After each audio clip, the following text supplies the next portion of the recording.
Why it is important to know how to evaluate your histogram? Let's talk a little bit about this.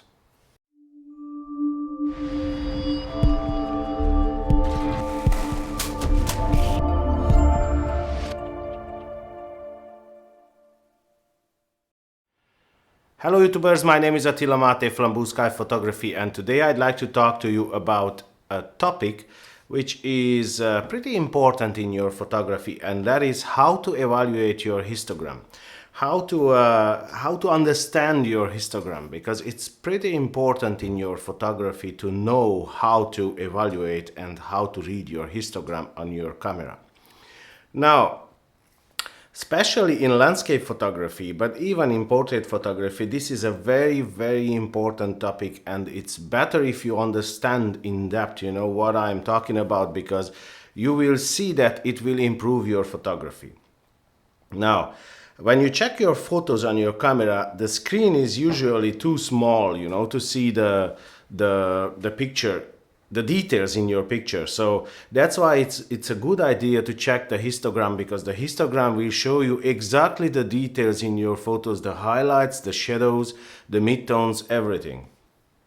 So in histogram you are able to evaluate your photo and see if the exposure is correct or not. Now we have to understand here something. Many people, when they are talking about histogram, they forget to mention that there is no right or wrong histogram. Let me put it this way. There is a right histogram for a certain situation, and there is a wrong histogram for a certain situation, but there is no model histogram. Let's say that this is how it should be and that's it. No, for each and different situation, each and different kind of histograms you will get, and that's why it is very important to understand the concept of histogram, how it is working and what you should expect from that photo, because if you don't understand that, you will not be able to evaluate your histogram.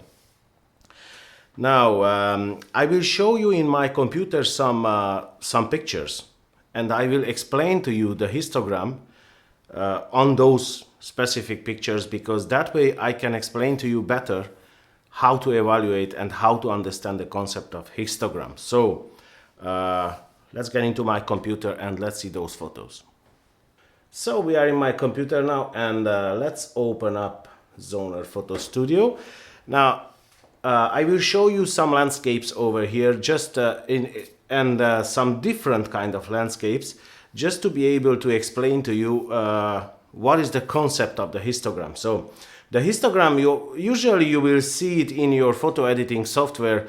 I think that almost every photo editing software will have it. Now, and in this case, you will see on the right top corner over here the histogram, and as you can see, the histogram on the left side there is a peak up high, and in the right side there is almost nothing. Why is that? Because to get from the beginning the histogram, you have to understand in the middle it will show you the midtones, on the right side it will show you the highlights, and on the left side it will show you the shadows. Now if you see in this photo, there are a lot of shadows, there is a lot of dark area in the picture, and that's why you can see on the left side there is a high peak. And in the middle, it's kind of on the bottom side of the histogram. That's because the midtones are also very low, and there is almost no highlight, just the sun over here, what you can see. So that's why the highlight side, the right side of the histogram, is very low. Now, why did I say that there is no right and wrong histogram?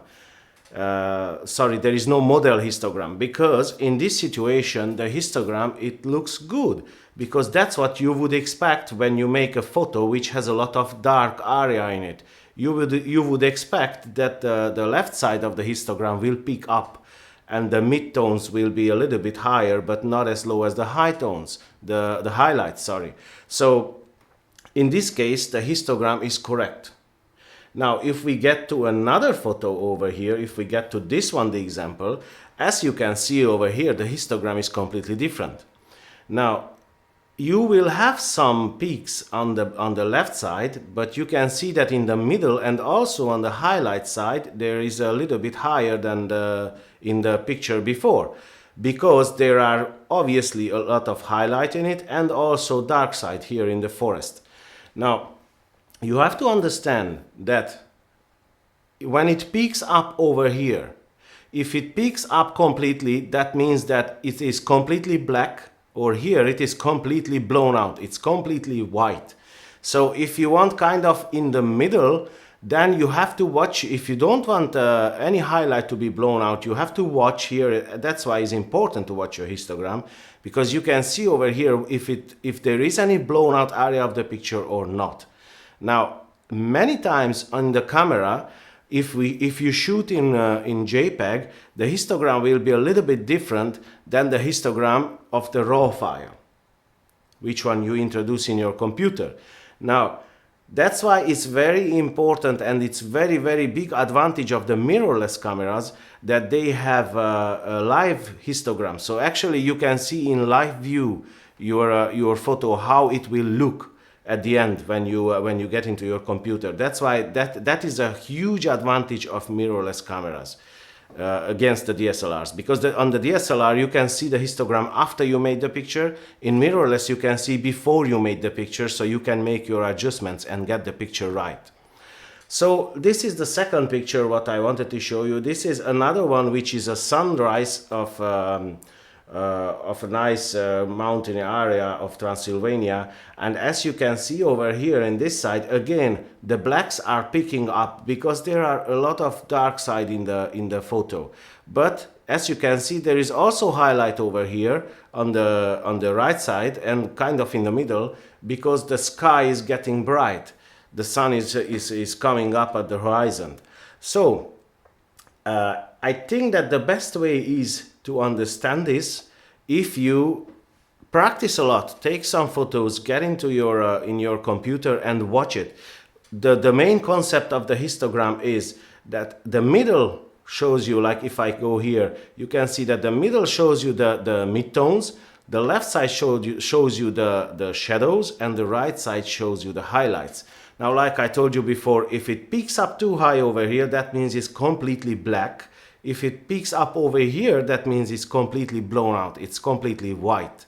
So if you want kind of a mid-tone photo, let's say, where there are not too many highlights and not too many shadows, then obviously the histogram will be kind of over here, you know, in the middle, peaked up a little bit, but not completely to the top. And I will show you an example of this. If we check this photo, you can see over here that the black side is almost nothing, you know, just a little bit, because there are some dark points over here, but mostly it's in the middle where it peaks up. Now you can also see over here some different colors, blue and green and red color, you know, but that's a completely different story. That's a colored histogram, you know, that we don't talk about that now because it is very, very long and it's a different topic. You have to look at the gray histogram over here. That one, it shows you, you know, the light. So the light efficiency in your photo. Now, as you can see, for this photo, this histogram is the right one. But again, if we go to this photo, you cannot expect to be the same histogram. Here the histogram will be obviously on the dark side. It will peak up because there are a lot of dark side, dark areas in the photo. So I hope that you could understand what I meant about understanding the concept of the histogram, because it is really, really important to know how to check your histogram. Because if you just check your histogram and you say, oh, I don't have in the middle, I have only in the right or on the left side, obviously it won't work, because in order to get the right photo in the right moment, you have to know what kind of histogram to expect. So what you will get. You will have to know that this photo contains 30–40% dark side, and then the rest is brighter midtones and highlights. Then you know that your histogram can be also in the middle, also in the highlight section, and also in the dark section. If you know that your photo will not contain almost any dark, but in the same time you see on the left side of the histogram picking up, that means that is wrong. So you have to understand the concept and you have to understand what to expect from your histogram. Experience with it, you know, make some photos, check it out, watch it. And the good thing is that if you go, like if I go over here, you see on the editor section, and if I move over here at the editor section, if I move the example, the exposure, you will see that the histogram, it will change on the, you see. So you can see that in certain situation what is the effect. You can see the histogram is changing when I move the exposure, when I bring up the exposure. So you will see over here in what situation what kind of histogram you will get. So I hope this video was helpful to you guys, and I hope that you could learn about it. I strongly advise you to learn and to search about the histogram and learn as much as possible, because it is very important in your photography to nail it in the camera. You can do it in post-processing, but guys, believe me, it won't be the same. So again, what I told you in the middle of the video, that mirrorless cameras, they have a big advantage, sorry, over the DSLRs, because they have live histogram. That's true. That is a big advantage, because you can see live before you take the picture. You can see what's going on and what you will get. So I hope that you like this video. If you like it, please like and subscribe and share my video. Other than that, I wish you a nice day, and I'll see you in the next one. Take care.